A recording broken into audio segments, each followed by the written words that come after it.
Brilliance Audio presents In Plain Sight, The Startling Truth Behind the Elizabeth Smart Investigation by Tom Smart and Lee Benson, performed by Stefan Rudnicki. The tip of the knife penetrated the window screen at the right edge, near the top, and sliced straight down. A cut across the bottom came next, followed by a final incision down the left-hand side, allowing access to the handle inside that cranked open the window. Normally, the kitchen window was shut and locked at night, but at dinner time the evening before, someone had opened it to let out cooking odors, and no one remembered to close it. The blade of the knife moved silently and easily. The screen's light nylon mesh was meant to keep out roaches and flies, not sharpened steel. Soon, a slight, narrow-shouldered man holding the knife slithered through the 10-inch opening he had made, taking care not to disturb assorted utensils, plants, and window ornaments, as he dropped 8 inches to the kitchen counter below. The man moved quietly through the spacious modern house.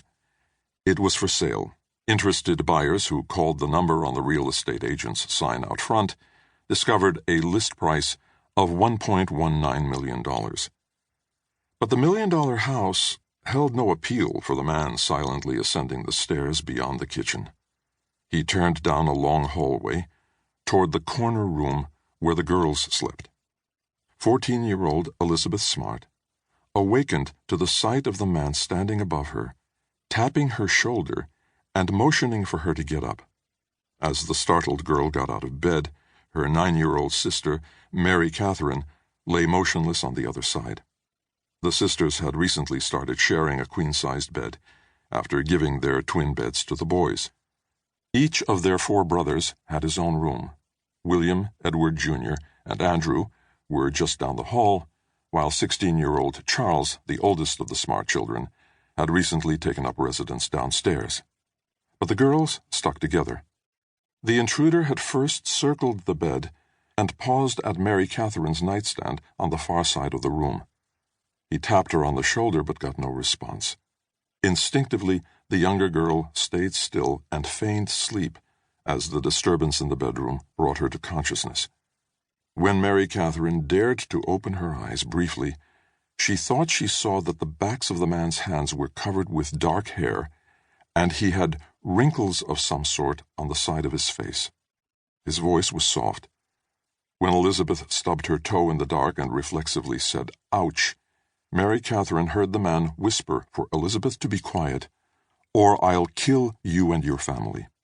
He then ordered her to get some shoes, and the two walked through the adjoining bathroom into the walk-in closet, where Elizabeth had to briefly turn on the light to find her shoes. Mary Katherine heard Elizabeth ask, "Why are you taking me?" The stranger's reply was muted, but she thought she heard him answer, "For ransom or hostage." After they left the bedroom, Elizabeth in red silk pajamas and white tennis shoes, the man holding what Mary Katherine thought was a gun, the 9-year-old waited until she thought it was safe, and then got out of bed to run to her parents' room and tell them what happened. But she was too quick. As she looked out the door of her room and down the hallway, she saw the man and Elizabeth coming out of one of the boys' rooms. On the far side of the boys' bedroom, there was a door to the atrium which led to the backyard, the quickest way out of the house. But there was a sleeping boy in between. Maybe the man stealing Elizabeth didn't want to risk waking him.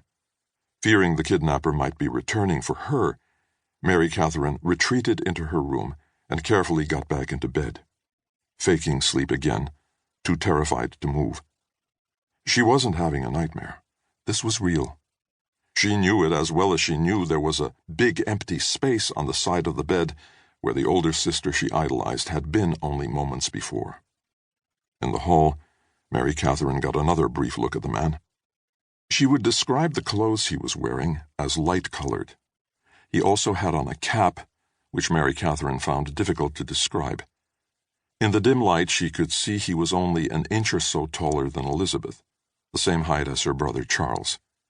He was carrying some kind of duffel bag or backpack. The man and his voice were vaguely familiar to Mary Katherine, She felt a dim connection to something too hazy to recall. Mary Katherine stayed under the covers. She was taking no more chances. She had heard the threat, "I'll kill your family." They were all in danger. She waited.